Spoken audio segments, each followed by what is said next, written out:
greičio ruožas 400, gal 30 km. Iš tiesų, turbūt Dakare nėra paprastų greičio ruožų, visi jie yra labai sudėtingi ir šiandieną mes po vakar dienos iš tiesų tokio mieguisto važiavimo turėjom pakankamai prastą starto poziciją, patekome į dėžutę, kur priekyje mūsų buvo 2 sunkvežimiai. Pakankamai greiti sunkvežimiai, bet jie maišė viens kitam, dėl to važiavo lėčiau ir mes irgi turėjome labai daug bėdų su dulkėmis, nes tie dulkių siurbliai kelia didžiulės dulkės, o trasa buvo didžiąją dalimi atveju, tikrai buvo fešfešo labai daug, fešfešas pakyla, vėjo nėra, na, tikrai buvo labai pavojinga. Tai per pirmą trečdalį greičio ruožo, arba tiksliau per pirmus 3/4, tai yra kitaip tariant, beveik 70% trasos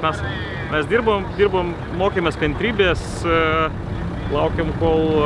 nusės dulkės, strategiškai dėliojam, kaip galima apsilenkti ir iš tiesų padarėme pakankamai neblogą rezultatą, kiek aš žinau, mes buvom net 25 absoliučioje įskaitoje, bet paskui mums nuleido ratą, mes pasikeitėm ratą, išvažiavom ir žmogiška klaida. Nesutraukėm iki galo hidraulinės kojos pakelėjo, jinai užkliuvo, pakankamai dar ištraukta ir